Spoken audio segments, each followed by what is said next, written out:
Nẹ mô tassa bhagavato arahato samma sambuddhassa. Nẹ mô tassa bhagavato arahato samma sambuddhassa. Nẹ mô tassa bhagavato arahato samma sambuddhassa. Phchang Phnom Songkhang Arathanang Karami.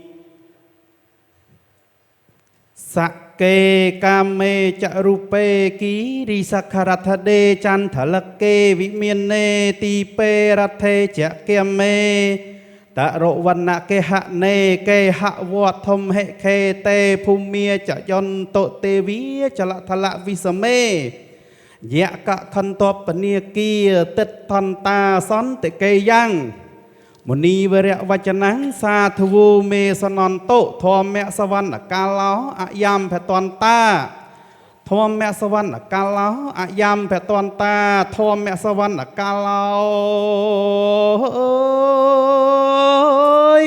ayam pheton ta pling sa thu ca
Nửa sai cái mặt xôm chứ con gà xôm chứ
me to it. I was just going to say a round of applause for our class of 2022, so let's do it again.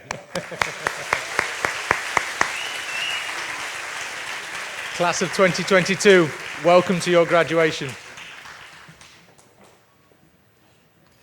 Thank you to the Phchang dance troupe for beginning our evening together with a wonderful performance.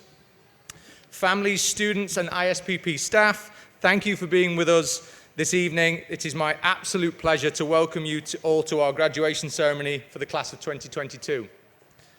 After 2 years of disrupted and challenging graduation circumstances, it's great to have you all here with us tonight in person. I should also welcome everyone that is joining us on the live stream tonight. So welcome to everyone back home, wherever you are in the world.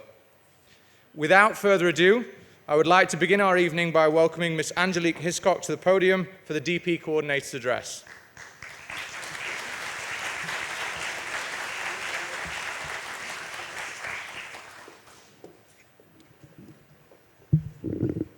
Little shorter. When I was your age, I failed my first test, a driving test. Don't worry, I passed it the second time. But looking back, I'm quite ashamed at my reaction to that failure. I came home in a flood of tears and ran straight to my bedroom, locking the door. 10 minutes passed and my mother knocked on the door and she said, "You've got 50 minutes left of your pity party for one." Pity party for one is a saying that has come back to me time and time again during this pandemic. I've constantly thought that this particular cohort could be using the excuse of COVID's taken away my life, COVID's affected my grades, this is the reason why I'm not a good student, yet I didn't feel that from this particular group. I know we may have said it sometimes, but I didn't feel it from this particular group. You had every excuse in the world to have a pity party for one, but rather than remain isolated, you came together as a group. You were stuck in your room in online learning and could easily have felt isolated and alone. You could have turned to woe is me and continually used this pandemic as an excuse. However, even though you had the best excuse of your generation, rather than a pity party for one, it strengthened you as a group. This is my 8th year as a diploma coordinator and my last for a little while, but never have I seen so much support in a cohort during a grade in the exam session. There were a lot of concerns about how you would cope given the fact that you haven't had large-scale examinations. However, hang on. No, it's okay, I didn't do a Muhammad. You were by far the easiest group that I have ever had to support. I was so touched to see students turn up on days when they didn't even have an exam, just to collect the phones, possibly so you didn't do a Muhammad, or see their peers as they exited an exam. You made my role as an coordinator incredibly enjoyable, and I would like to personally thank you for that. Now you are headed off in different directions. I would like you to reflect on the obstacles that have stood in your path these last 2 years and how you didn't stop. Sure of you, myself included, probably a lot of me included, had a couple of pity parties for one, but as a result, you grew stronger. You made connections virtually, which will help you transition as you move to new countries. You are the Zoom generation, and there will be many virtual meetups in the future. Take the lessons of the last years, epitomise the learner profile, and apply the ATL skills. Your teachers and I are so very proud of you, and I am glad to have been your diploma coordinator.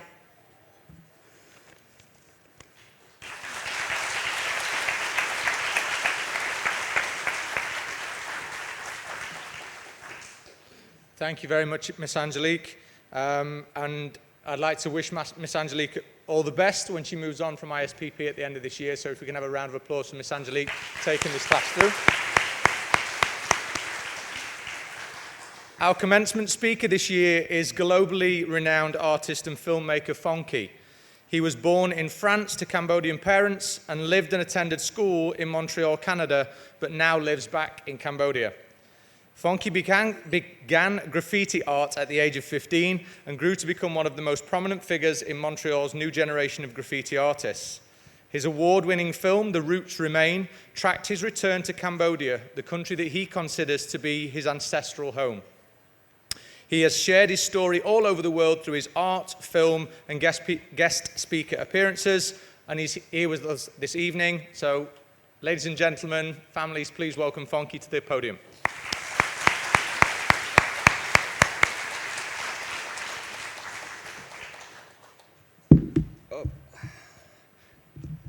Oh, light, sorry. Good evening. Hello, fellow students, because I feel like a student. We're forever students. I want to thank, I'll go closer. I want to thank the invitation tonight, Mr. Lee, and the whole ISPP. Sorry, I can get used to the light. I'm really humbled to be here tonight. And it's kind of funny because thank you for all the honor and the telling my introduction of what I've been doing, because I came here and I'm never too sure what I'm gonna say, but I had to reflect on when I was 17, and it's not too long ago, you know. It was I'm 32, and I've been doing, I say, the same thing since I'm 15 when I picked up graffiti back in Montreal.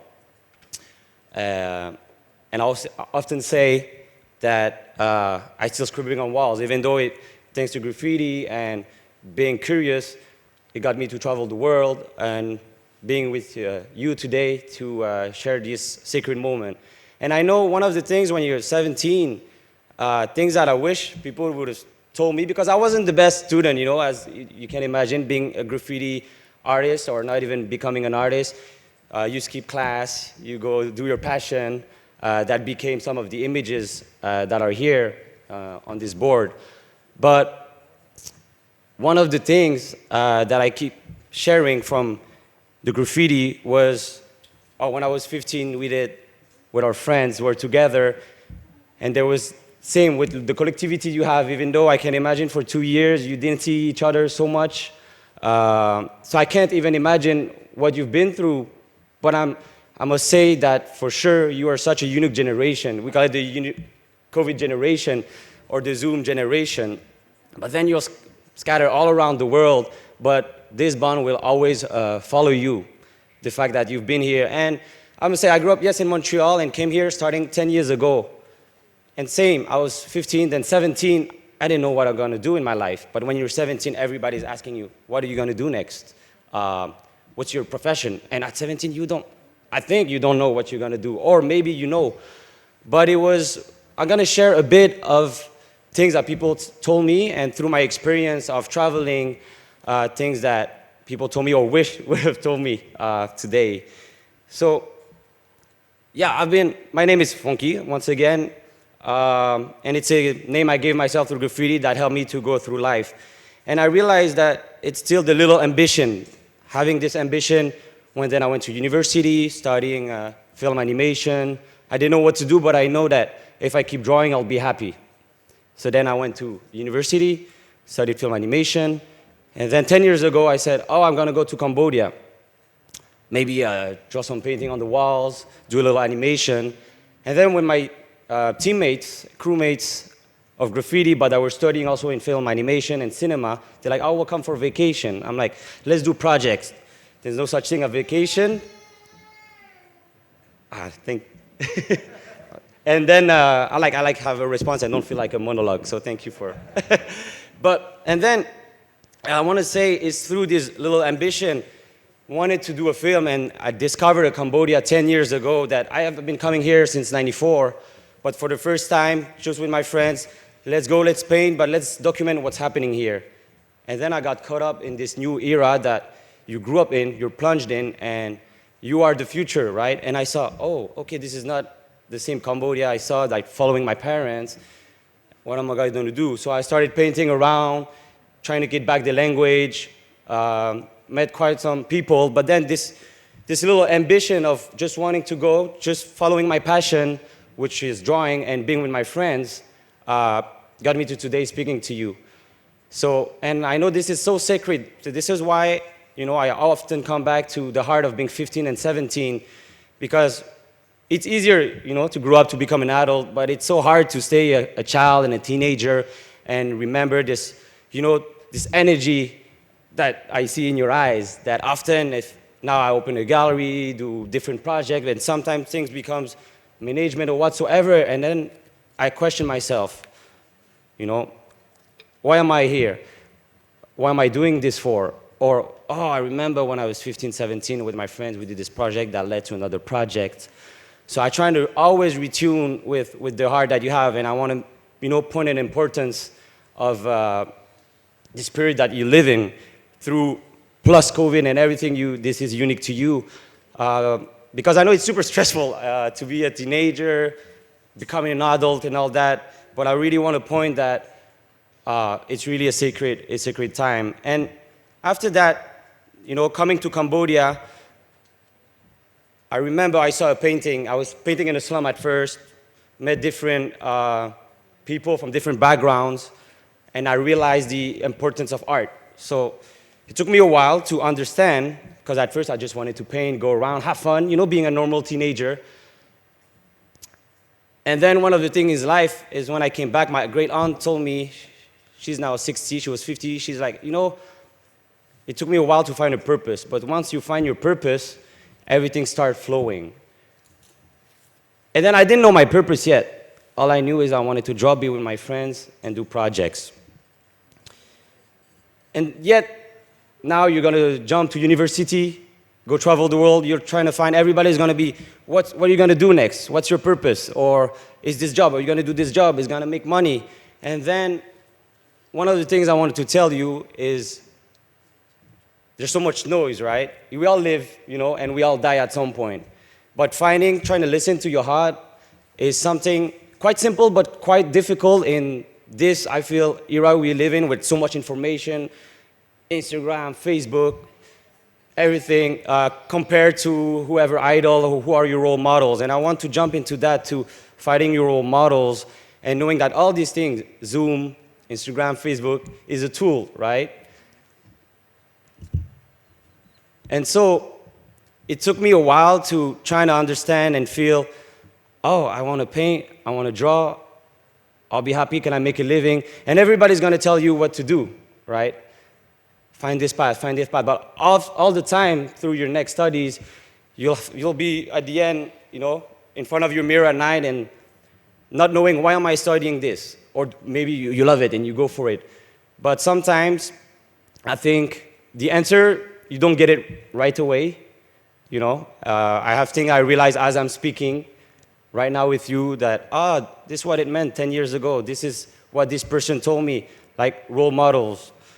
So I want to get back to role models where, you have your parents today, some of you, or maybe not, but, we all alive because of our parents. And I realized that by coming and knowing the history of Cambodia, with a certain tragic past, but we all owe our life to someone who passed away, And we're all young right now, you're all young, and at some point you may be the one telling speeches and sharing your own life experience. So it's coming back to go through life, to being able also to silence all the noise, but still staying curious, ask around, find people, that gives you advice, because I had some hard time, especially after coming back from, doing the Roots Remain, coming back to Cambodia, to know my purpose and say, why am I here for? And then I saw through art all the exchange I had. And then I started becoming, meeting my mentors, actually. Mentors that really helped me, that democratized the art back home.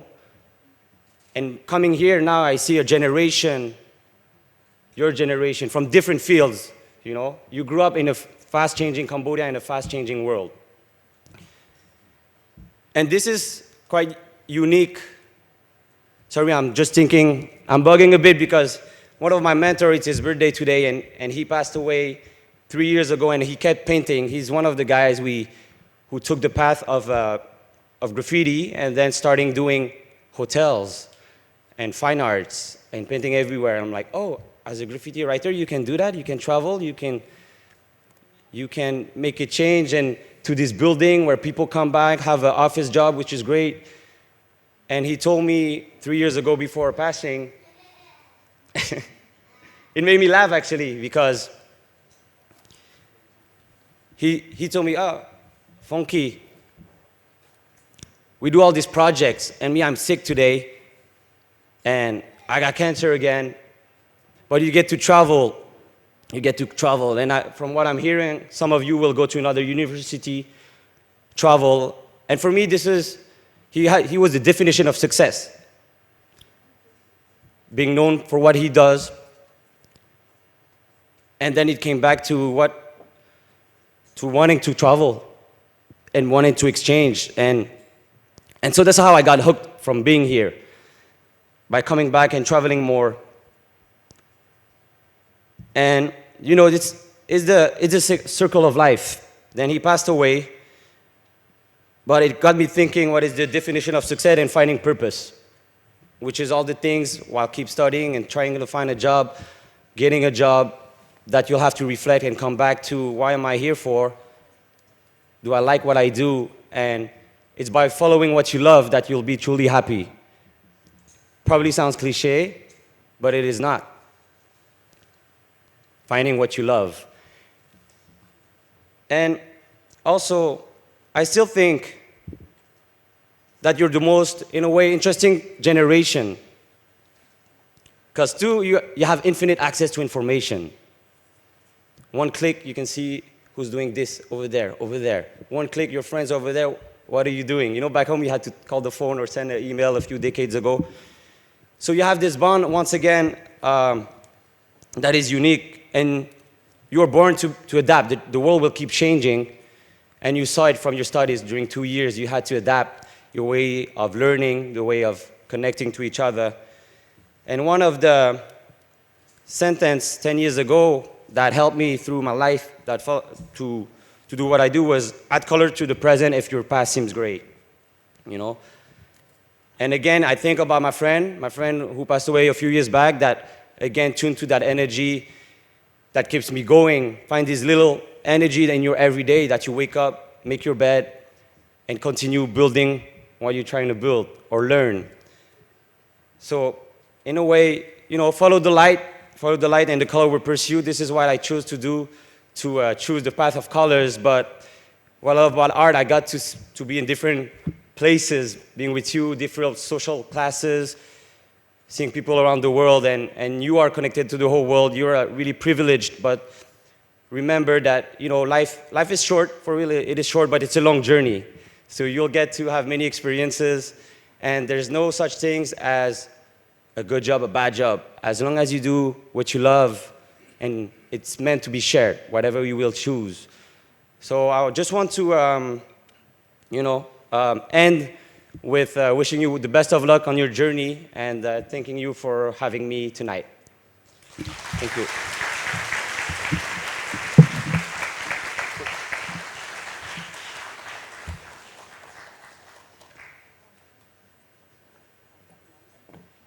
Thank you very much to Fonki for his commencement address. If I take one thing from that, I will say that purpose was something that I certainly focused on when I was leaving the stage of education that you're leaving now. Lots of people tried to force me down a different pathway. I chose education because I love working with young people, and I can honestly say this really is a cliche.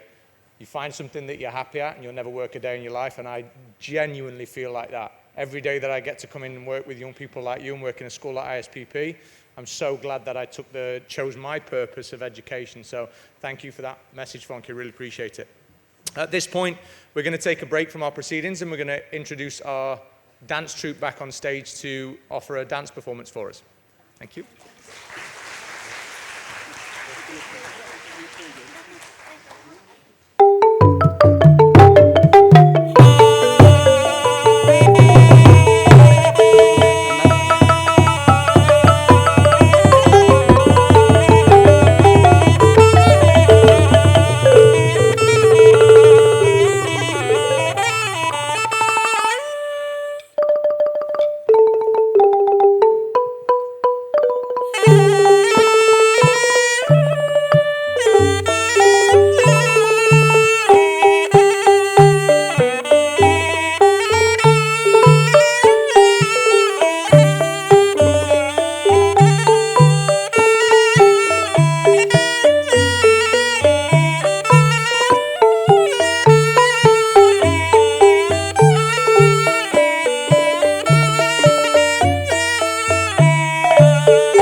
នេះអូនសប្បា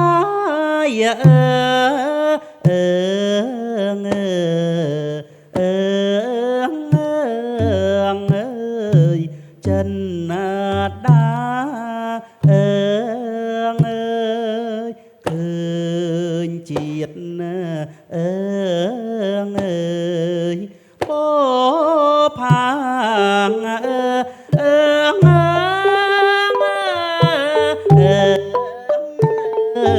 ដងក្នុងសួន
ក្នុងសួនច្បា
Phchang Dance Troupe. Thank you. And now we move on to the awards section of our evening. And I'd like to welcome Mr. Matt Good to award our first awards of the evening, which is the Creativity, Activity and Service Award.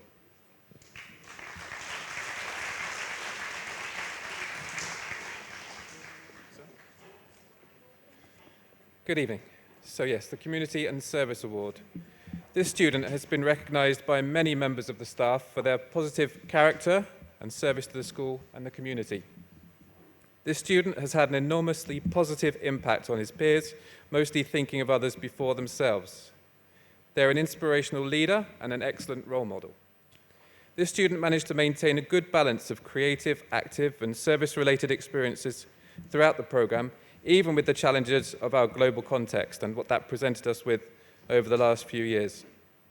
As part of the CAS project group called The Grapevine, this student produced incredible artwork, articles advocating for issues such as social justice, student engagement on social media, through collaborative planning and demonstrating excellent communication within the team.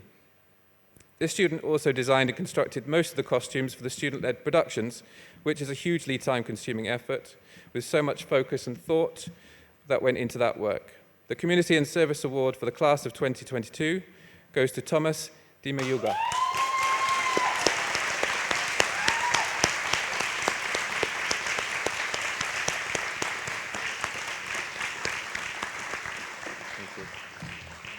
Take both.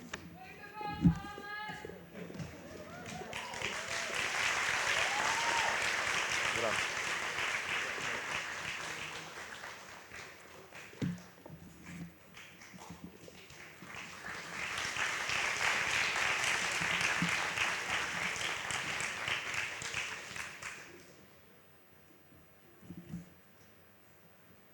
Is there a second one as well? Okay. And also, for many of those same reasons and for her commitment throughout the CAS programme, the varied experiences that she had along with her CAS project, Vanmaklyka Peng.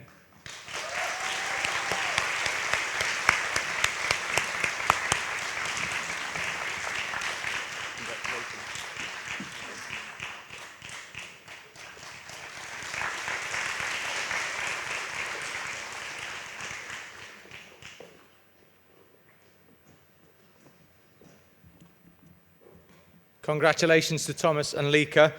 Very worthy winners. Having known you both for only a short period of time, I know the impact that you've had on the school through all of your commitment to others and the way that you've given of yourself for the betterment of the school. So congratulations again. It's now my turn to present the Leadership Award. The Leadership Award is presented to a student in recognition that they've been role models for others as leaders within the school.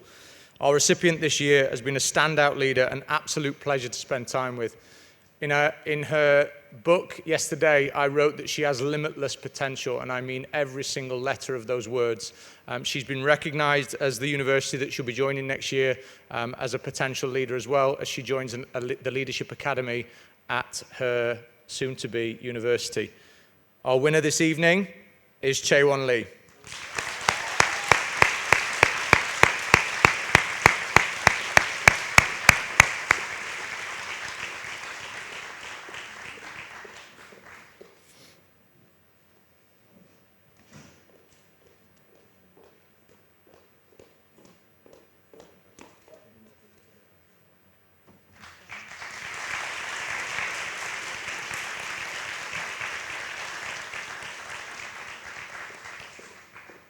Congratulations, Chaewon. I would now like to introduce Miss Angelique back to the stage to introduce the Presidential Awards.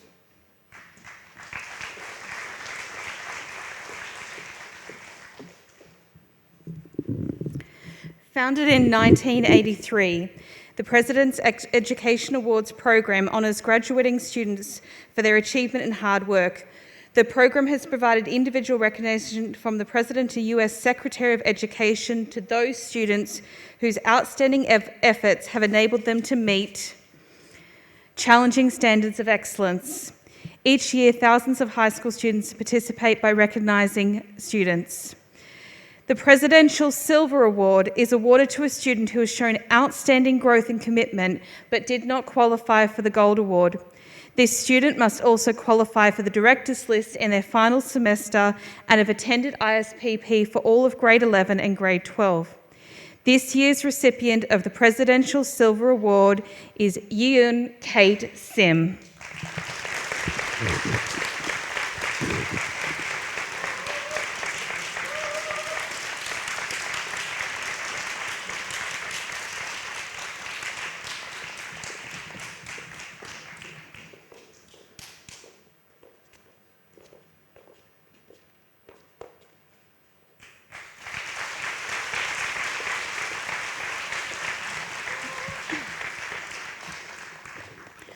The Presidential Gold Award is awarded to a student who has shown the highest GPA in their final 2 years of ISPP and has shown strong academic integrity. The recipients of the Presidential Gold Award this year have managed to achieve the same levels within their subject as per their transcript, so there are 2 recipients this year. The 2 recipients for the Gold Award are Thomas Demiuga and Uha Hayashi.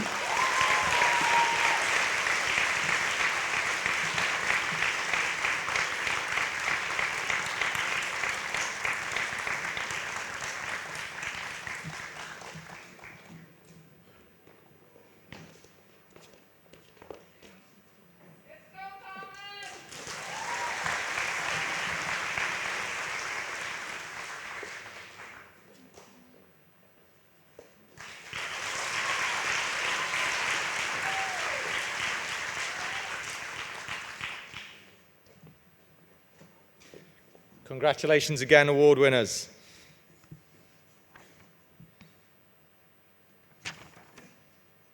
Sorry. John Smedes will now join us on stage and has the pleasure of presenting the ISPP Legends.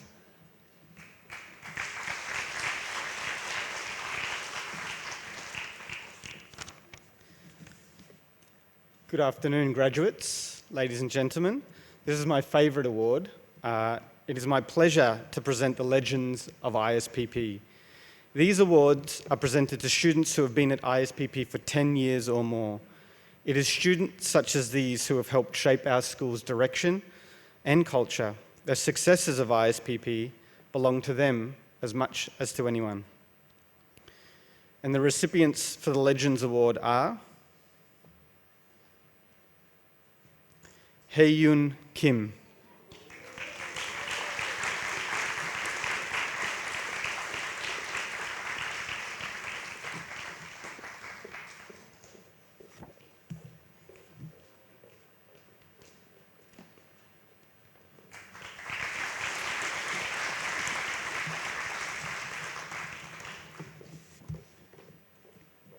Giek Ling Ng,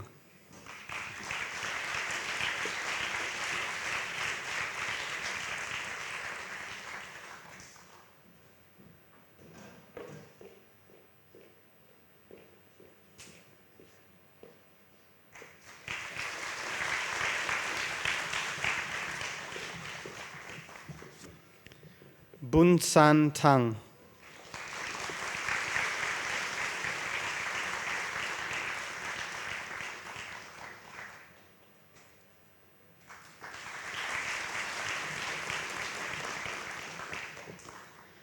Amarak Vanvate Tang,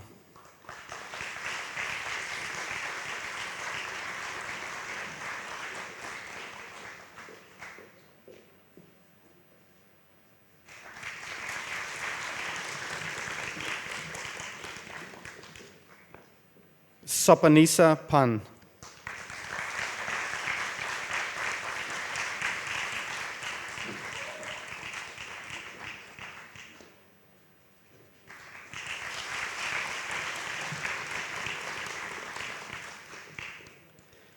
Kimvibol Lim,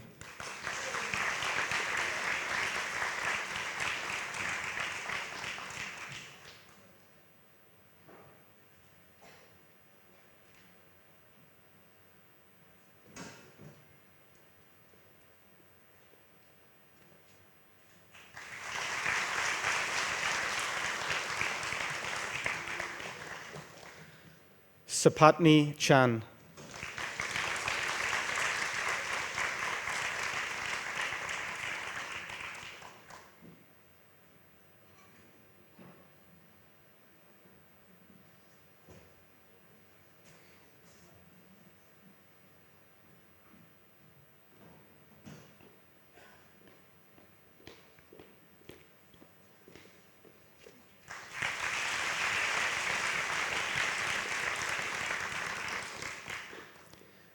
Mayor Meng.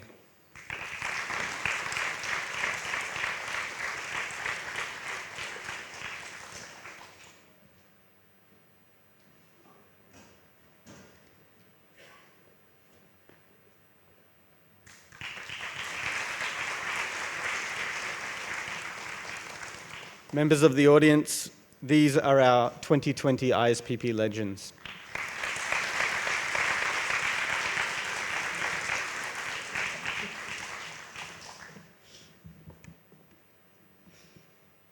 I now welcome Mr. Scott to the podium to take us through our subject awards.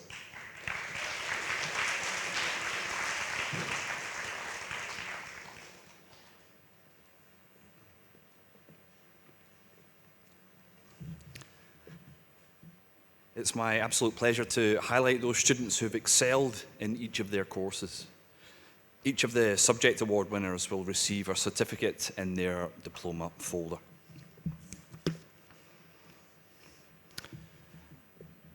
Our first subject is Mother Tongue World Languages, and the award goes to Chai Ratana Hoy and Anina Chie.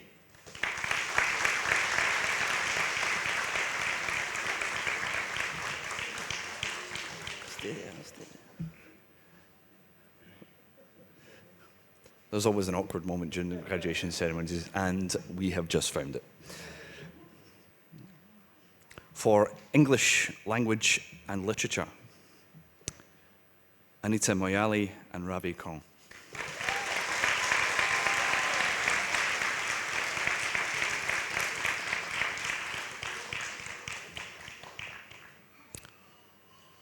For Language Acquisition, Ji Zhuang and Julie Ko.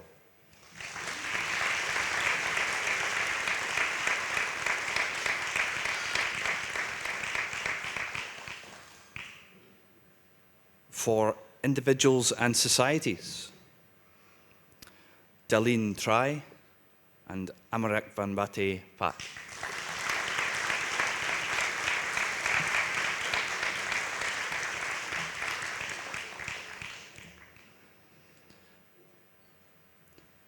For Sciences,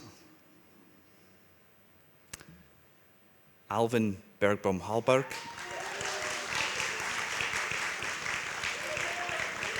and Julian Ang Ray.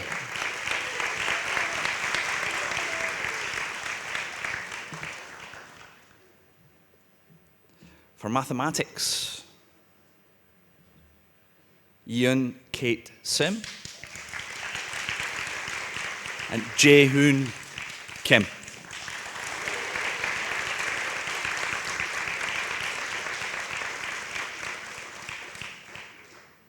For the Arts, Jeremy Wong and Moili Teng.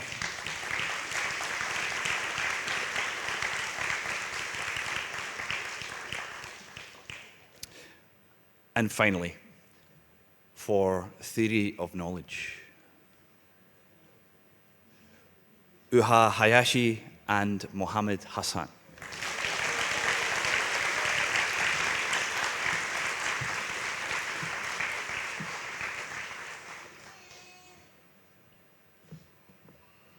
We will let you off that there was a few mistakes there, because obviously we can't rehearse that bit, can we? You don't know who's winning anything, so you don't know we don't get to go through that.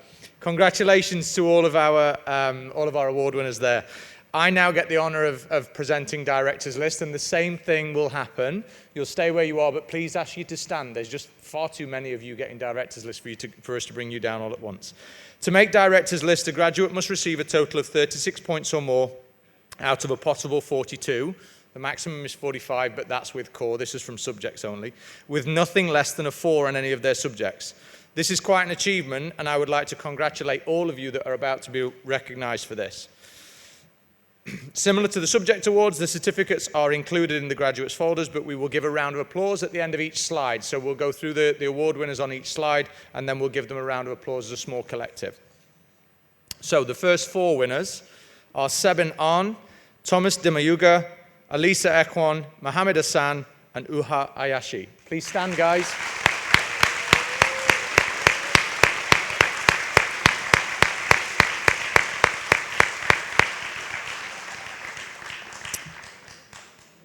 The next winners are Sianit Heng, Chairatana Hoi, Hyeyoon Kim, Jaehoon Kim, and Jun Kim.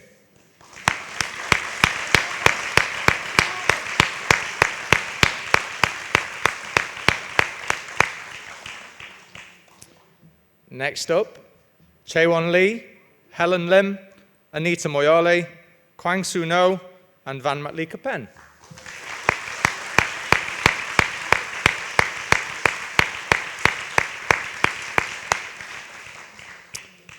And finally, Julian Ray, Yeon Sim, and Jeremy Wong.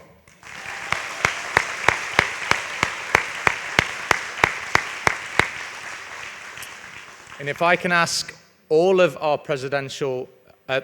our Directors List Award winners to stand once more, and we'll give you all a round of applause together. So everyone that's just been recognized, please stand again.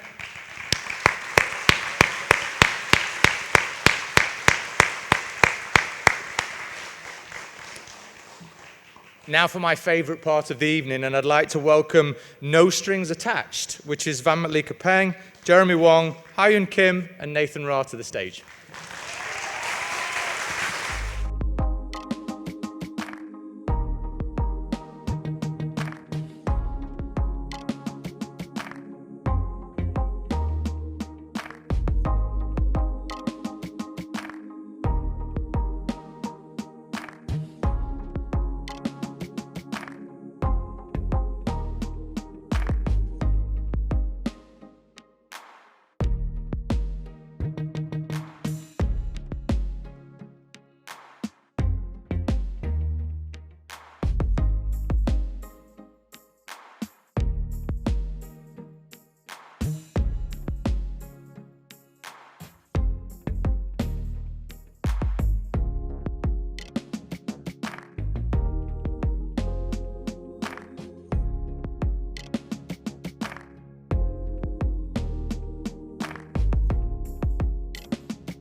All those days watching from the windows, all those years outside looking in, all that time never even knowing just how blind I've been. Now I'm here blinking in the starlight. Now I'm here, suddenly I see, standing here, it's all so clear, I'm where I'm meant to be, and at last I see the light, and it's like the fog has lifted, and at last I see the light, and it's like the sky is new, and it's warm and real and bright, and the world is somehow shifted.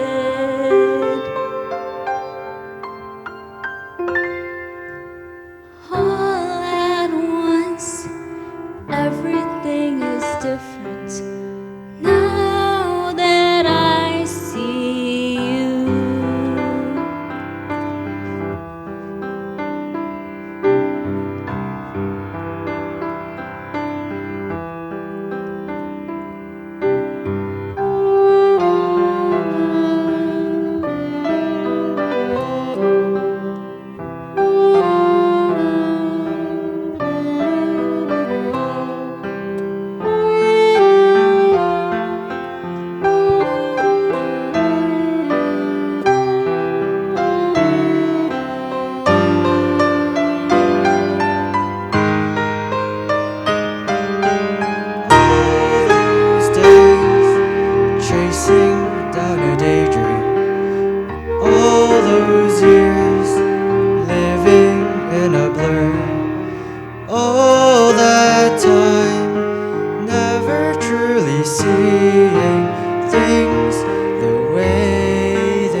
now she's here. Suddenly I know, if she's here, it's crystal clear.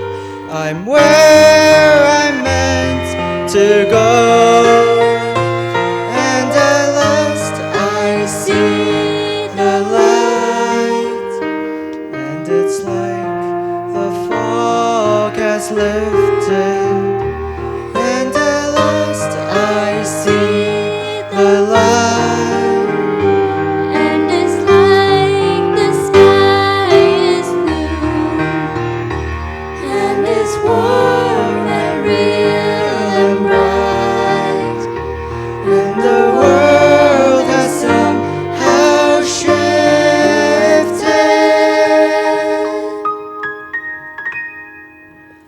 all at once. Everything is different now that I see you.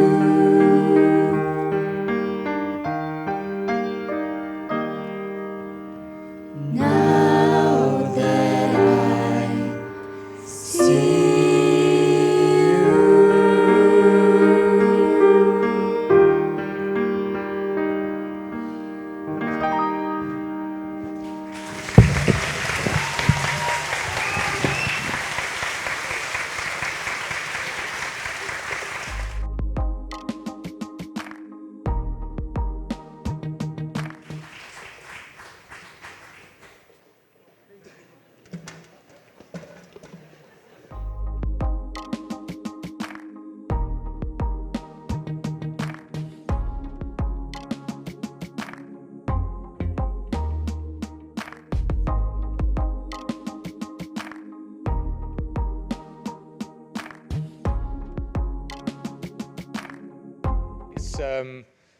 It's almost lazy to say what talented young people they are, because that doesn't happen by accident. That happens from years of hard work and dedication to be able to play musical instruments and sing like that. What I do think takes talent is to bow with your cap on. So Lika, that was talented, so well done. Thank you very much to No Strings Attached. That was really a wonderful performance, and we're all very proud of you for being able to do that for us this evening. At this stage, I would like to welcome the chairperson from ISPP's Board of Trustees, Ms. Jenny Pearson, to the stage to speak.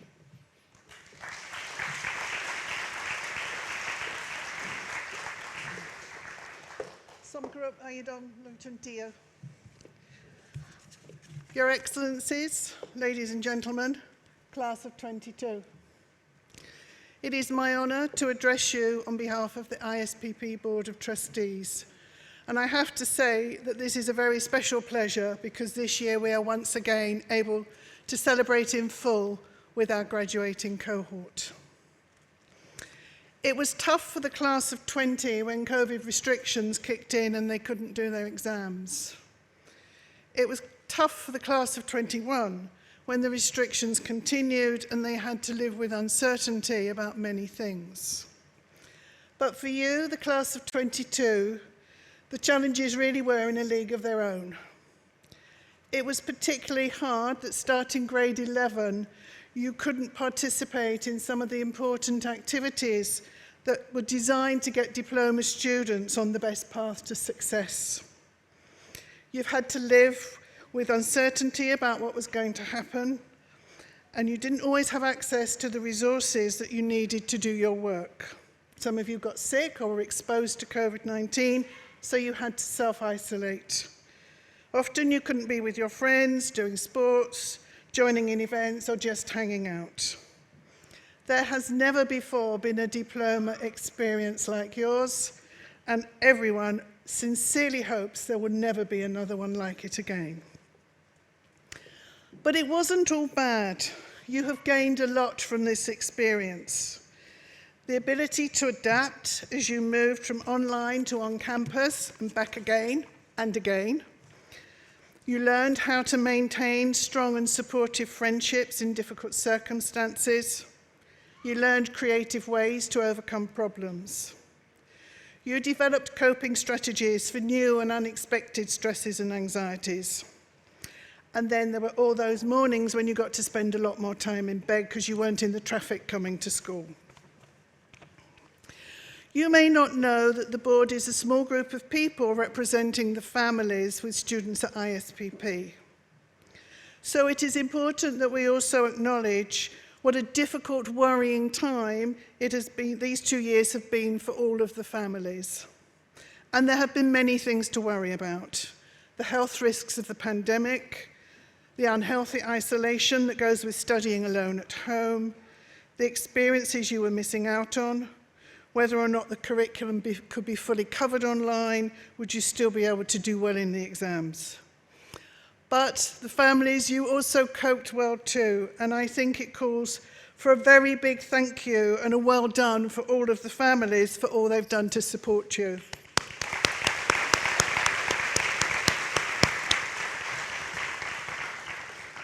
And on behalf of the families, I need to thank everyone at ISPP who has travelled the diploma journey with you. Extraordinary challenges call for extraordinary responses.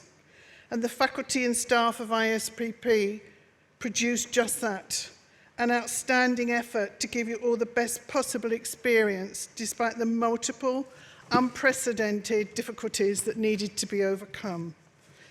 The effort that was led by those in key positions, Miss Angelique, Miss Hodge, who I'm sorry is unable to be with us today, Mr. Good and Miss Archbold. But I know that every teacher, TA and staff member and the principals and directors did everything they could to support you, often over and above what could reasonably be expected. I know that some of you will be very sad that Mr. Vuti, the music TA, is not here to celebrate with you today. So please let us also remember him and others who are no longer here as we thank everyone else at ISPP for all they have done.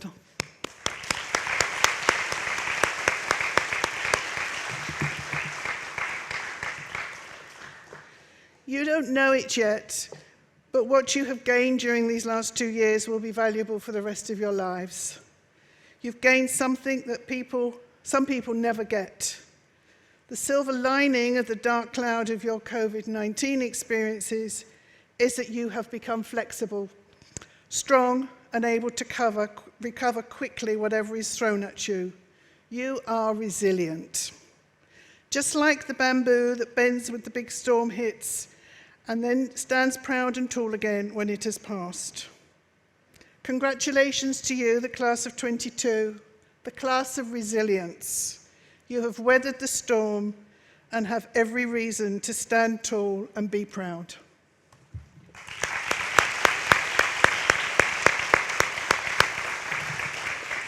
I stay here.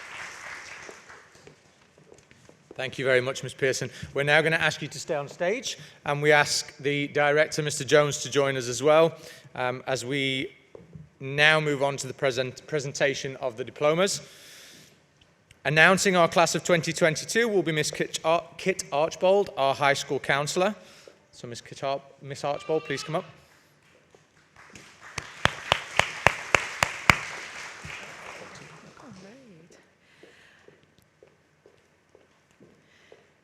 It's my pleasure to be presenting the graduates, and also my honor, of course. So we will start with Sebin An. Sebin will attend Purdue to study aviation science.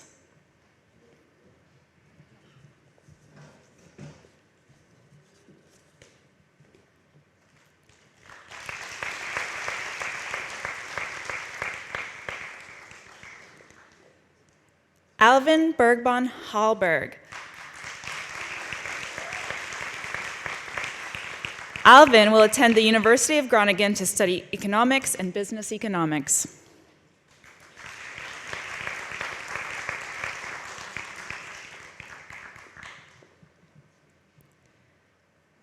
Sotiri Bu.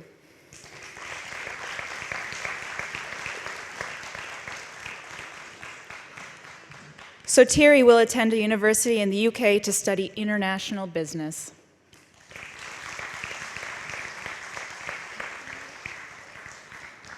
Sopatni Chen.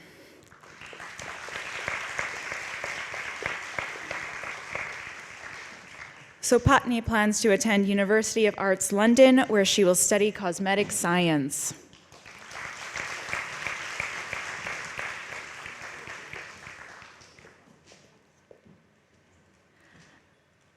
Anina Pichoranai Chia.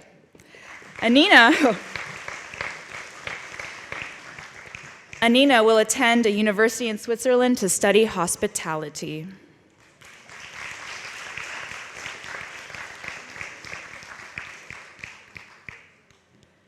Jianhua Chong.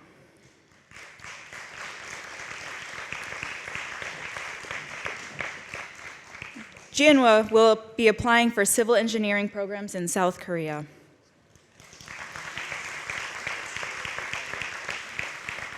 Thomas Dimayuga.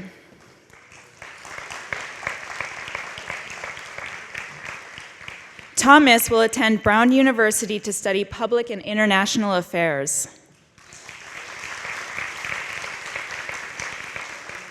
Tiffany Tabana Duck. Tiffany will be studying law at Royal University of Law and Economics in Cambodia.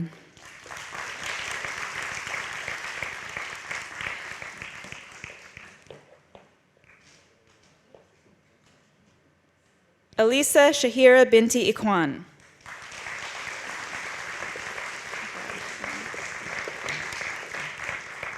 Elisa will apply to study medicine at Monash University in Malaysia.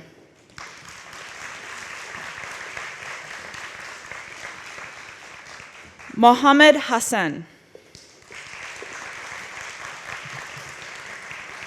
Mohammed will attend a university in the UK to study electronic engineering.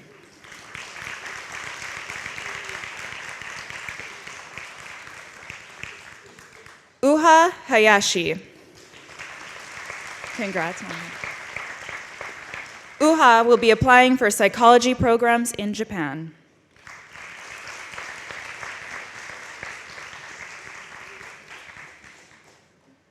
Sianit Hang.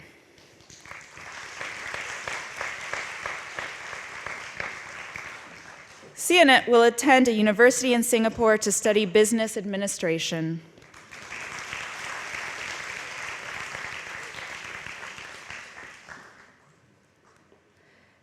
Chai Ratana Hoy.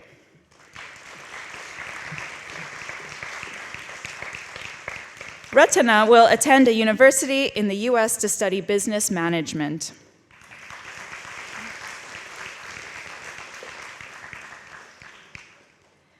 Tianzhao Jian.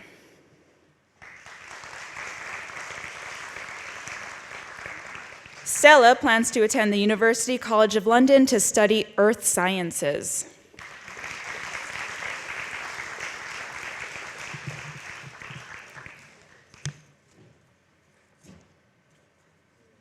Julie Kov.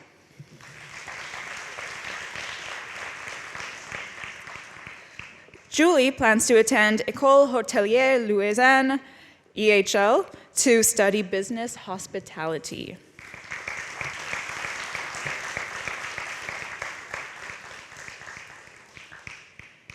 Hyeyoon Kim. Hyeyoon will apply to a university in Korea to study biotechnology.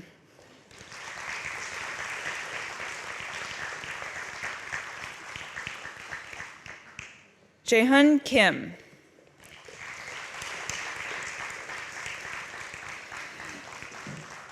Jaehoon will be applying to university in East Asia to study business.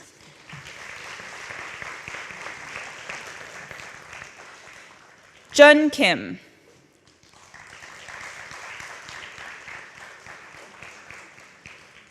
Jun will complete military service and then plans to attend the University of Hong Kong.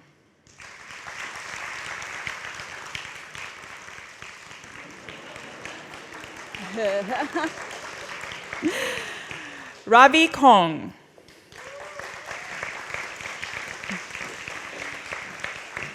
Ravi will study automotive engineering at the Technical University of Eindhoven in the Netherlands.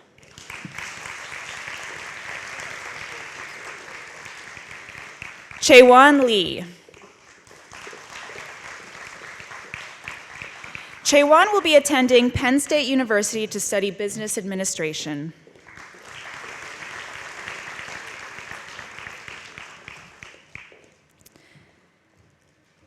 Helen Lily Lim. Lily will attend the University of Washington to study architecture.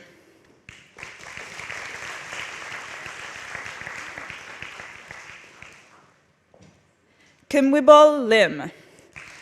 Kim Wibol will be going to the UK to study business management.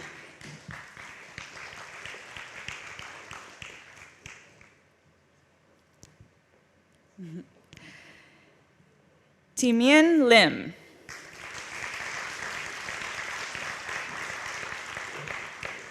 Timien plans to attend London Metropolitan University to study architecture.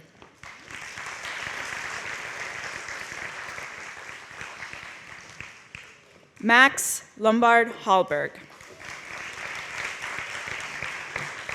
Max will attend the University of Groningen to study international and European law.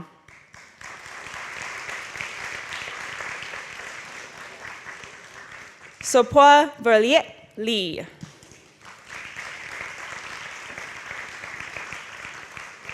Verliet will be pursuing economics in Singapore.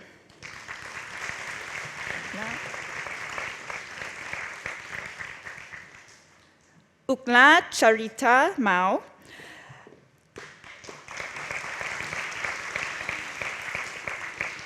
Audrey intends to study biomedical science at Queen Mary University of London.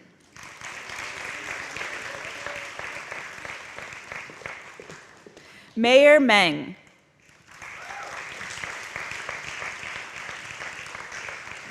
Mayor will attend the University of Westminster to study accounting and business management.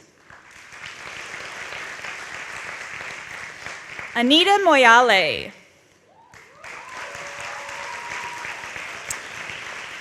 Anita is attending Vancouver Film School to study acting for film and television.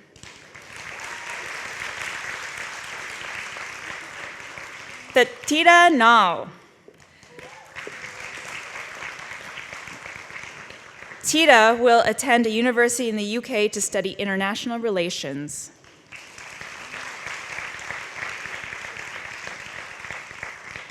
Yot Ling Ng.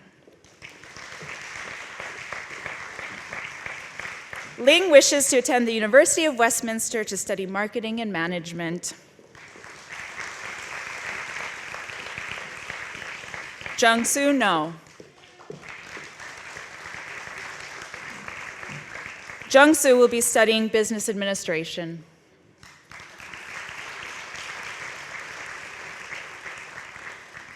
Kwangsu No.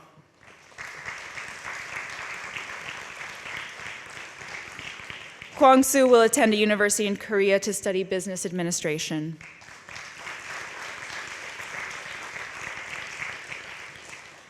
Vanmaklyka Peng.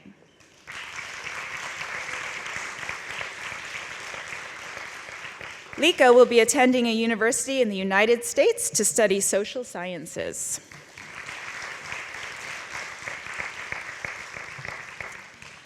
Sopanisa Pong. Sopanisa plans to study business management at the University of RMIT.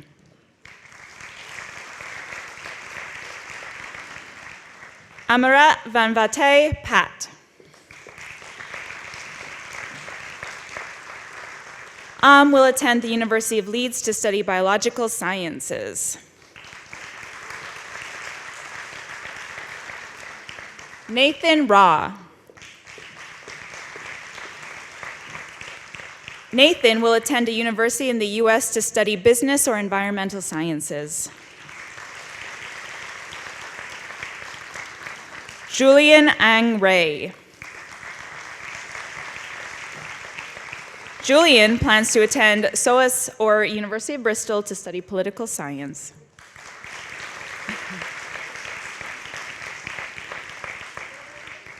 L. Rodemeyer. Elle will be attending the College of William and Mary in Virginia.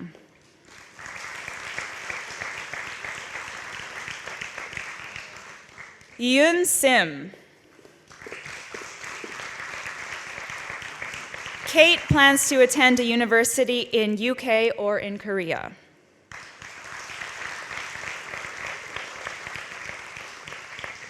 Supalika Sringh.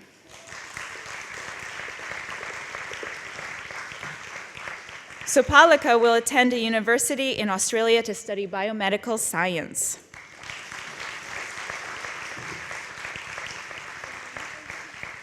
Jamie Suang.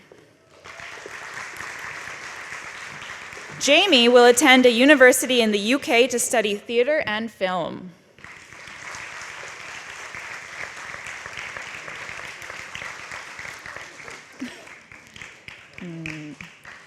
Megan Tan.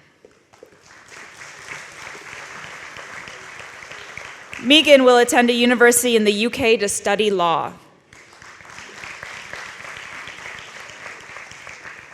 Bunsan Tang.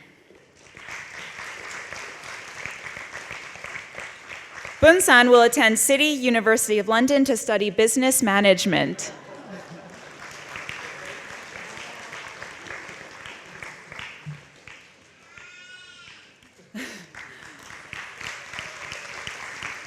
Moi-Lee Tang. Moi-Lee plans to attend Queen Mary University of London to study international relations. Sophie Nali Tut. Sophie will attend California College of the Arts to study interior design. Dalin Trai. Dalin will be attending the College of Letters and Science at UC Berkeley, majoring in econ and data science. Chungi Ung. Chungi will be attending the university in Australia to study engineering. Pudasak Wongsai. Pudasak will apply to the University of Melbourne to pursue a study in finance. Carla Wigglesworth. Carla will be applying for various art programs in Australia. Jeremy Wong. Jeremy intends to pursue an undergraduate program in Australia. Rintaro Yamashita. Rin will attend University of Manchester to study planning and real estate.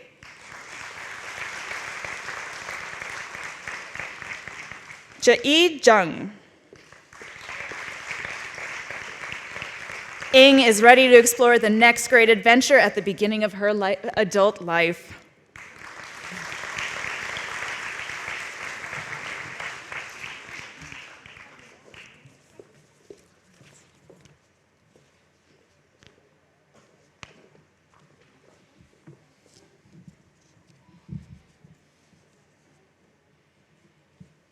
Thank you and congratulations, everyone. Every year upon graduation, the grade 12 students select 2 students to speak on their behalf of the graduating class during this ceremony. This year, I am happy to invite Vanmaklyka Peng and Chaewon Lee to the podium to deliver their student address.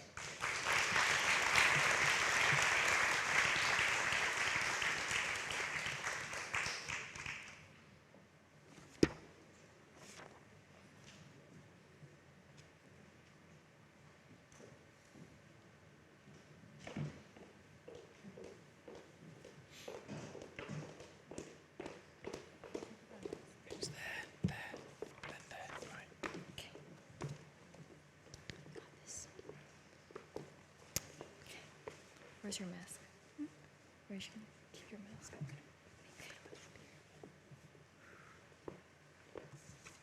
Can we have it like this? Good evening, parents, faculty, staff, and students. ជំរាបសួរឯកឧត្តមលោកអគ្គញា លោកជំទាវលោកស្រីលោកគ្រូអ្នកគ្រូជាទីគោរពនិងមិត្តរួមថ្នាក់ជាទីរាប់អាន I am Chaewon Lee and this is Vanmaklyka Peng. On behalf of our grade, it is our utmost pleasure to be speaking to you all tonight at the graduation ceremony of ISPP's class of 2022. សូមស្វាគមន៍មកកាន់កម្មវិធីទទួលសញ្ញាបត្រនៅសាលារៀនអន្តរជាតិភ្នំពេញនៅឆ្នាំ 2022 នេះ Tonight, we celebrate our everlasting resilience and achievements up until today, and we would like to share some words of gratitude. Gratitude towards parents, faculty, and most importantly, our cohort. Class of 2022, we've come a long way. Did you all see this day coming? Because frankly, given the painstakingly dire circumstances we were in with the C-word disease, I thought that we might have to redo the whole diploma program again, which I would obviously be super ecstatic about. Thank goodness we made it here, right in this very room, and we have our tear-stained study notes and our worn-out examination hands to prove it. The cap and gown might as well just be for extraneous decor. But I do think that this is one of our best qualities as a cohort, resilience. Each and every one of us were able to seize the rigor of our academics by the throat, metaphorically, of course, and persevere onwards. Simply saying the word proud feels like a little bit of an understatement because your achievements should not be boiled down to a single fleeting moment on the stage. Now that the first chapter of our lives has brought the curtain down, we're off to our new endeavors. From a tranquil river under the care of our loved ones into the deep, unanticipated ocean. We must not fear what is to come. We should embrace the change for the better. The life we have lived, what we have seen and experienced, is only the trailer, and the film is just about to begin. Dive right into the world and construct your own path. Make some mistakes, but hold on, take a deep breath. It is normal. In the case of many amongst us today, we set such high standards for ourselves, and have grappled with the workload from a very young age. Be it to impress our dream higher education institutes, our parents, teachers, peers, or even ourselves. The quantity of work seemed to be a measure of competence. The word failure itself is a difficult one to swallow, especially in our generation where success is not only aspired, but more so, normalized. One wrong step, we fear we might slip off the path we've built on for years. But we must remember that failures and mistakes are not to be ashamed of, but only a scaffolding to the next step. But working hard and overworking are not synonymous definitions. We are resilient, committed, risk takers, obviously proven by the diploma we're holding right now. Therefore, we must flourish in adventures and embrace our mistakes. In MYP, we learned about the poem Fire and Ice by American poet Robert Frost. The first line starts off with, "Some say the world will end in fire, but I personally agree more with the latter. Some say in ice, because so much of it is confined within the stone-cold, frigid, and even sometimes downright absurd laws fueled by hatred, corruption, and greed. No wonder we feel too uneasy to waddle out of our comfort zones and venture into the adult world we call society." This further draws our attention to the uncertainties of the future. We may have lived with most things under our control and may have thought, oh, life isn't that hard after all, because I'm gonna have to be very honest with you here, that was me. We often get frustrated when things don't clearly fall into place. I remember a conversation I had with Lika when we were first applying to university. Reflecting back on the experience, I debated whether or not I pushed myself out of my comfort zone enough because of what Lika wrote in one of her college essays. Do I really have to say it? Just say it. Humans are truly creatures of habit. We tend to categorize and divide everything into boxes, from biological taxonomy and mathematical order of operations to even ourselves. But who can blame us for wanting some control over the trajectory of our already uncertain futures? Unlike the Avengers in Endgame, we do not have access to a time machine, though it would be awfully convenient to have just one glimpse as to how it will all unfold to see if anything we did was really worthwhile. Not everything will have a clear-cut answer, but we must be proactive. And I believe we have already proven our capability. Our resume of extracurriculars and the number of all-nighters we've pulled really explains so. Maybe that's why the most significant lesson we can all learn from this journey is to embrace change on both an individual and systemic level. Or better yet, strive for change. And I'm not preaching to you about this from the perspective of the morality police existential crisis sort of way, where I'm telling you that you're on the clock and it's tick-tock, tick-tock till it's doomsday to be the change you wish to see in the world or whatever. But you would be surprised at how much you will blossom into yourself if you indulge in your own growth. That's what the future is meant to be for, not to live in the shadows of others' expectations or simply give in to the brutality of this world, but for you to become whoever you wish, fight for whatever you believe in, and journey along whichever path you choose to take. And with the utmost sincerity I could possibly muster from my cold, dead heart, I look forward to seeing you all flourish. Again, a huge thank you to everyone who made this day possible. Teachers, for patiently withstanding the awkward silences in our classes. Parents, who do not really understand the inner workings of our curriculum but still try anyways. The cafe staff who never questioned why all of us ordered our third coffees in the span of the few hours we've been at school. And finally, you guys, ISPP's class of 2022, for being the absolute worst at not being the worst, the best, actually. Thank you.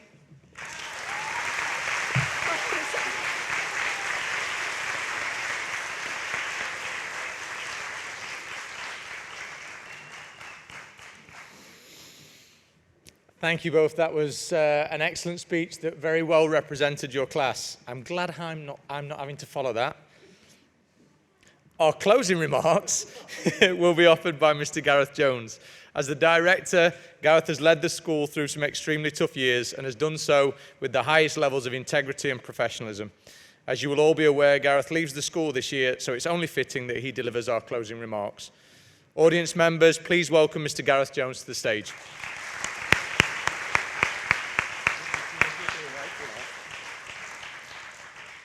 Thank you, Lee. Chumritso. Wow. So first, let me say that I feel privileged today to provide the closing address at your graduation ceremony this afternoon. I never get tired of graduation ceremonies. Like Lee mentioned earlier, being in the profession that makes all the other professions possible makes you feel that every day is worthwhile, even the difficult days, the hard days, following your passion that we heard from Fonki earlier on too. It's really very, very important. You might not find your passion straight away, but you will find it, I'm sure. The rehearsals yesterday, there were nerves, there was disengagement, they were thinking what's going to happen next, but there was palpable excitement as we come towards today. It is particularly poignant that this morning, with a number of ISPP faculty, I attended the incoming 6th grade scholarship students awards presentation in Stung knowing that in 7 years' time, the 4 students who received their certificates today will be sitting where you are now. And in fact, our 9th grade scholarship students are sitting at the back here watching you today also. At graduation ceremonies over the past 2 years, like Jenny mentioned, I've said, I think you've had the toughest graduation or lead up to graduation over the 2 years. Said it the first year that I was here, I said it the second year I was here. I never saw the dancers. I never saw the ceremony. I didn't see people so close together. We didn't even see faces as you came up and got your awards. So I do feel justified, however, in saying that for the third year running, yes, it has been the most fluid, it has been the most difficult for you. But you've got a chance to be here today and to really enjoy yourselves in a more robust way than your predecessors have done in the past 2 years. There's a great deal of admiration for the way that you, your parents, and your teachers have all responded. And I mean responded, and not reacted to the challenges that were put in front of you.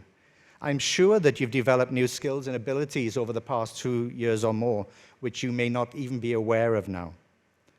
This afternoon, your graduation, I think, symbolizes the representation of the culmination of hard work on your diploma, I guess, for the past 4 years of your schooling. But perhaps when you think about it, this represents that transition point in your lives where it's the whole of your education, right from EY all the way through, inside your classrooms, but also outside the classrooms. So here you are now, ISPP graduates. Sounds good, I think, doesn't it?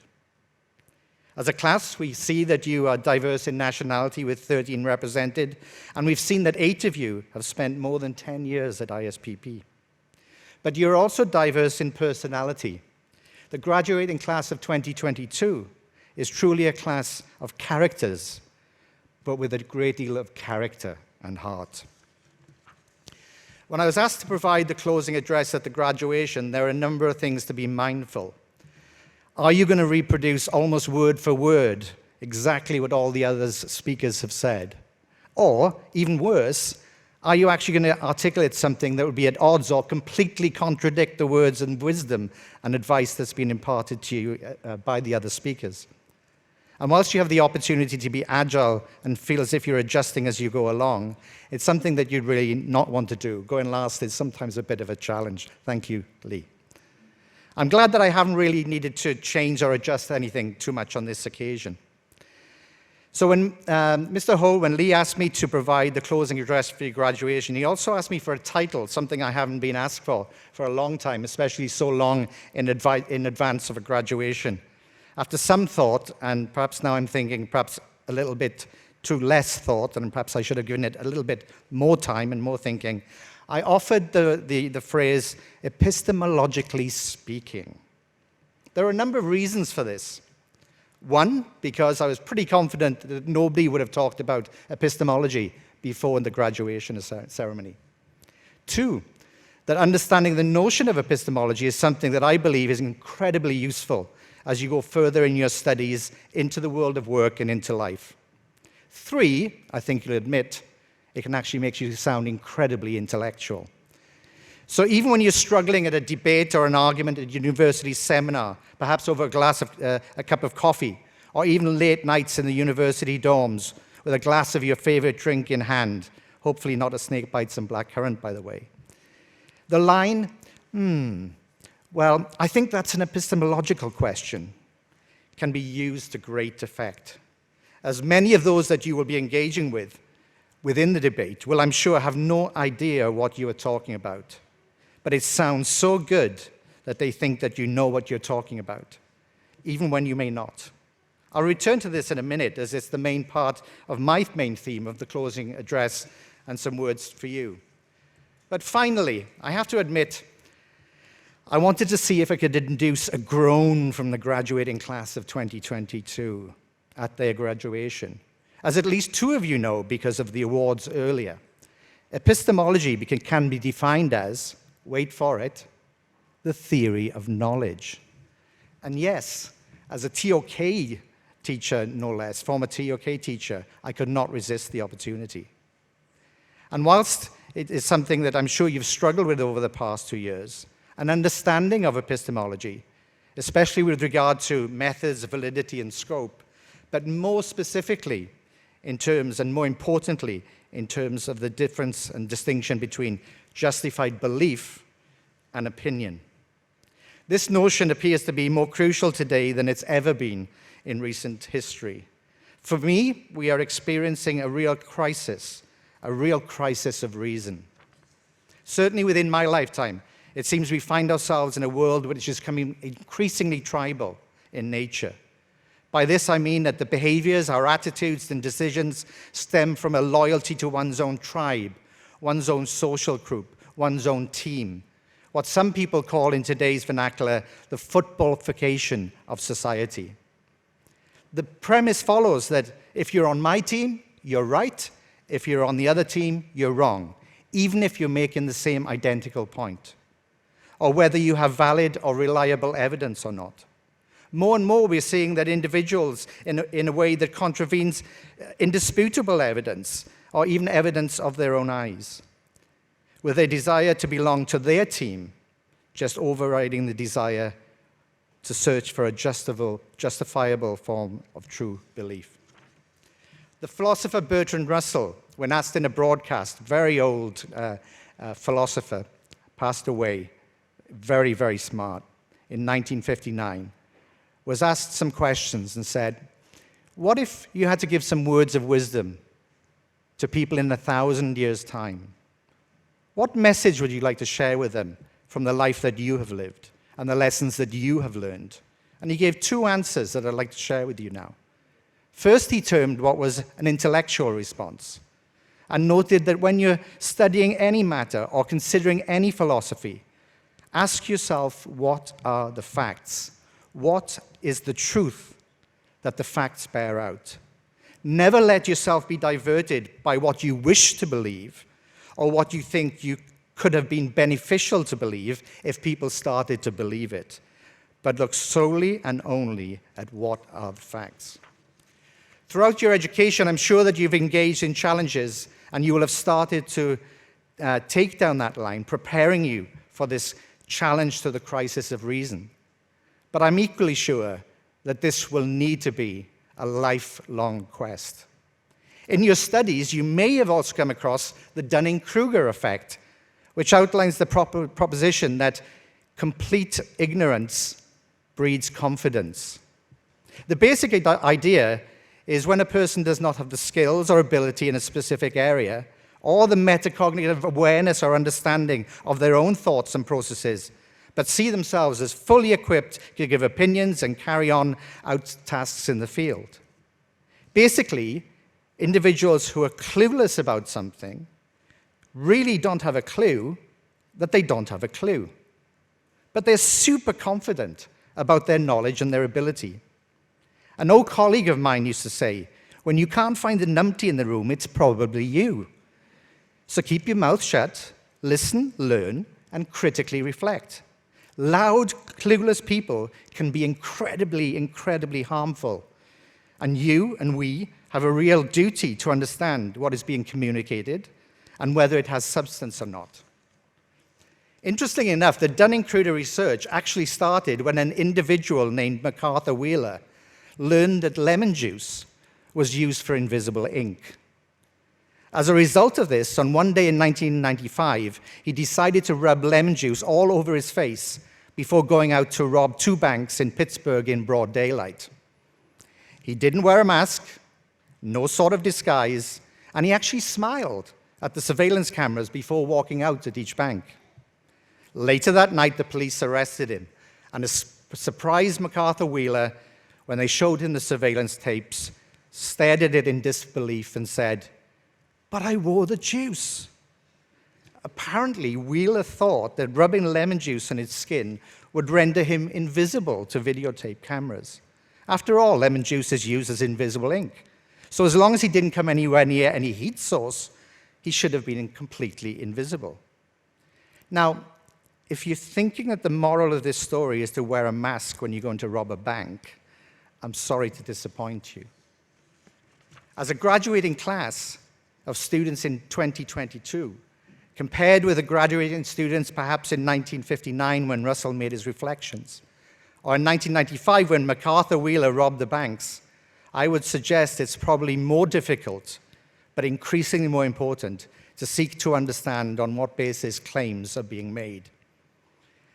As increasingly we're seeing information being presented with deliberate attempts to manipulate, whether through overt means, because you're in my team, you believe in my team, regardless what the evidence supports, or by covert means, such as manipulation of algorithms in social media that are designed, singly designed, to make us believe what they want us to believe, as they see there's some sort of benefit in being able to manipulate our perspectives, or by following confident experts who are clearly not experts, like MacArthur Wheeler. The point is I'm trying to make here at your graduation, at the most significant point, I think, up at transition points in your lives at this stage, please don't be the MacArthur Wheeler of the future. As you go into the world, I implore you to practice rigor into what you do, fundamentally rigor around reason also. Remember, you can't now naively claim that you're not aware of the crisis of this challenge or reason. Because I've explained this concept to you at your graduation, you now understand and have a conscious choice, and yes, it is a choice, believe it or not, to be rigorously engaged in what you do after you leave ISPP, rather than passively accepting gaslighting as justified belief. Changing tack slightly, I'd also like to come back to Russell's second point that he made in regards to what he would want people to know in 1,000 years' time. His second response was a moral message, and that is, love is wise, hatred is foolish. Russell notes that the world continues to be a more interconnected place, and we have to understand and learn difference. We have to learn to put up with the fact that some people will say things that we do not like. It's the only way that we can live together. If we are to live together and not die together, we must learn a kind of charity, understanding, kindness, which is absolutely vital to the continuation of human life on this planet. And as I come towards the end of my address, and you're thinking, thank goodness for that, I would just like you to ask you to stop for 1 minute, to breathe, and to reflect on those two messages. But I'd also like you to be present for a minute here this afternoon, in the final moments of your schooling and your education. This really will be highly likely, most probably, almost definitely, the last time that you'll be together as a group and as a class. With a blink in an eye, your school-level education will come to an end. Being on stage here this afternoon, being with each other, your parents, your loved ones, over the coming days, be there with each of them every moment. Do not be distracted. It is so easy just to miss occasions like this. Don't be caught like a deer or a rabbit in the headlights of a car late at night. On the individual and personal level, make sure to thank the people you need to thank. Try to muster up the confidence to let the people who are close to you know how much you've appreciated them, what you've learned from them, and what it is that's in them that you so much admire. The small gift of gratitude that is given voice through the lips rather than kept in one's thoughts nurtures a sense of well-being in both the giver and the receiver. Don't be embarrassed by sharing. Whilst we recognize the context of the past few years has been a difficult one, your parents and older people like me will tell you that the longer we live, the longer we garner the understanding of the non-permanence of good times and the not-so-good times in life. Things will change. There will be ups and downs, and they will continue. And that resilience, really, and the acceptance of that builds up your capacity, which you've already demonstrated in the past years. And on an optimistic note, understanding the past and learning from it, but not living in it, but living in the present. Dealing with what is rather than what you want things to be, whilst at the same time seeking to develop learned optimism for the future.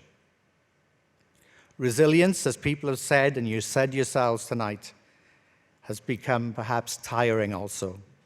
Economists would say that there comes a point of diminishing or negative returns but optimism can win through and be energizing. It is worth noting that despite the difficulties in many areas that have happened over the last months and years, we can see even through the pandemic, through great adversity, incredible advances in medical science and medical behavior. Over the last 30 years, the number of people living in absolute poverty has declined by over 50% to approximately under 20%. In 25 years, infant mortality rates have dropped by nearly 50%, and we are seeing much greater access to education in the globe. History also tells us that often after a time of great difficulty comes great opportunity. So whilst there are both challenges and opportunities, walk towards them with that curious mind. The class of 2022, I wish you all the very best in the next phase of your life's journey. Try hard, be rigorous, be kind, love, not hate. Thank you.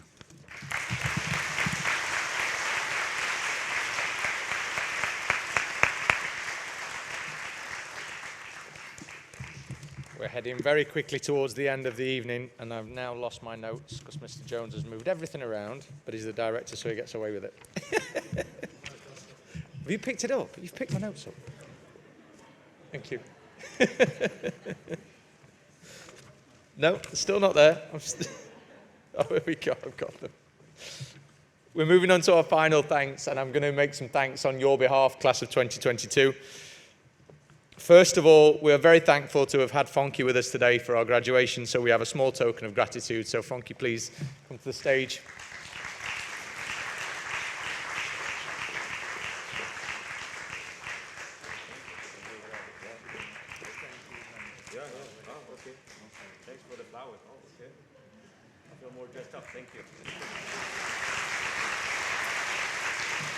Thank you, Fonki. Next, I'd like to say a big thank you to the Black Box team, Miss Mia, Sidette, Pierre, and the team for facilitating tonight and for making sure that the sound and lighting and everything in here has been wonderful for us. So thank you to the Black Box team.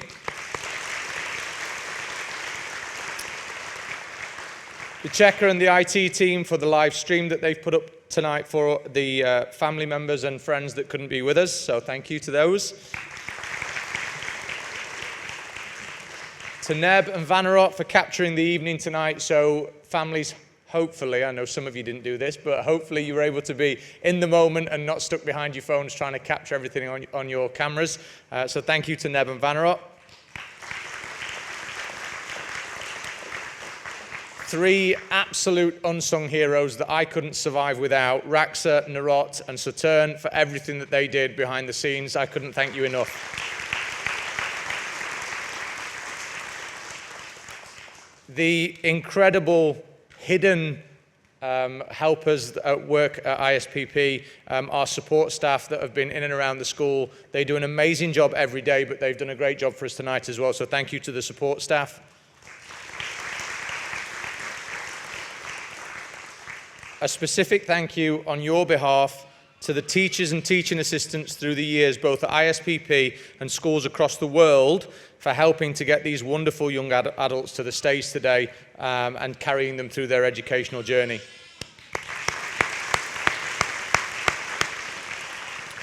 Miss Angelique for her constant support, guidance, follow-up and cajoling of our class through their DP years. Thank you, Miss Angelique.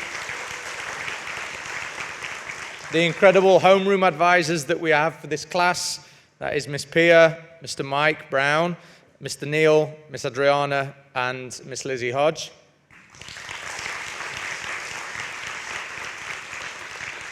An extra thank you to Miss Lizzie for the care, coaching, and emotional support that she's given as lead advisor for this class. Miss Archbold for the hours spent with students and for students as she guided them through this year and on to their next stage of life at university and beyond.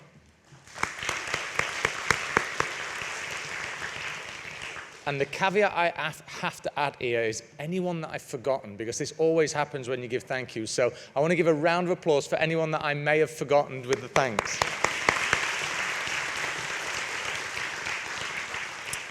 But finally, there is a person with us tonight that has carried the worries of a community on his shoulders in recent years.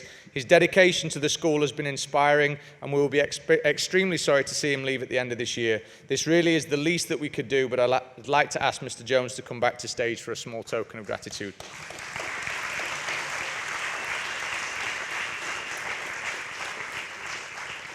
They're not so small, actually. But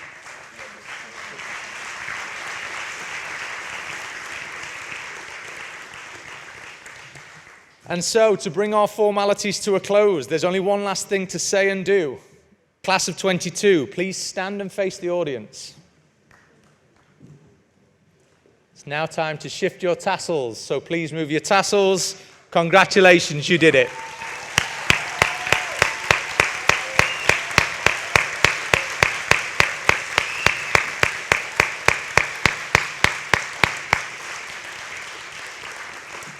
Now, we did make a point of making sure that the video that I'm about to show, our class of 22 did see it during the rehearsals yesterday. So whilst our class of 22 make their way to the lawns to do the cap toss, we'd like to play you a short video that shows you our senior walk through the school earlier on this year.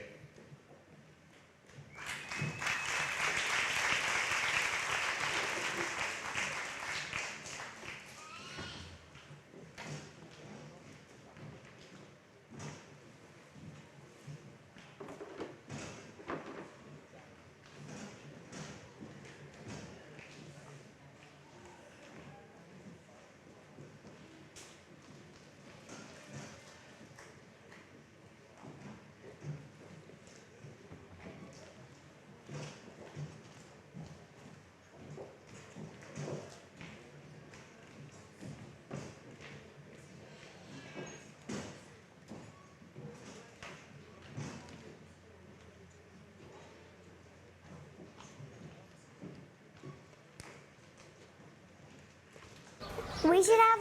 Wait, are you ready? Yeah. Okay, you can go. We should have a party, like a graduation party. And snacks. And presents, like stuff for them to go to college. That's it. That's it? Yeah. No more advice? Yeah.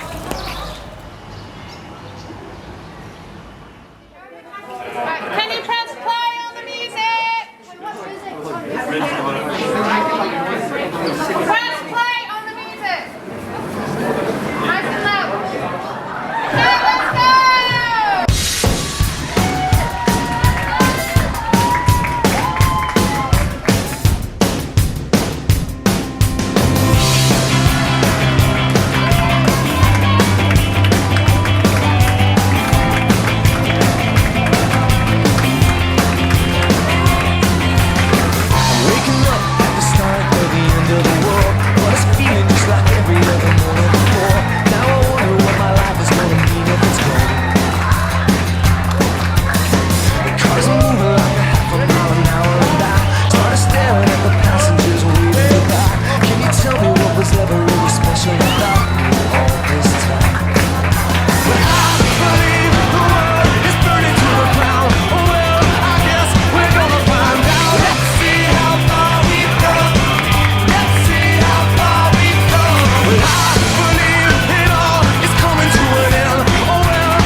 was just all cool. Now it's over for me, and it's over for you. Well, it's gone, gone, baby, it's all gone. There's no one on the corner, and there's no one at home. Well, it was cool, cool, it was just all cool. Now it's over for me, and it's over for you.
Thank you, everyone. The class of 2022 have made their way out. They're going to do the cap toss out on the lawn now if you want to make your way out there.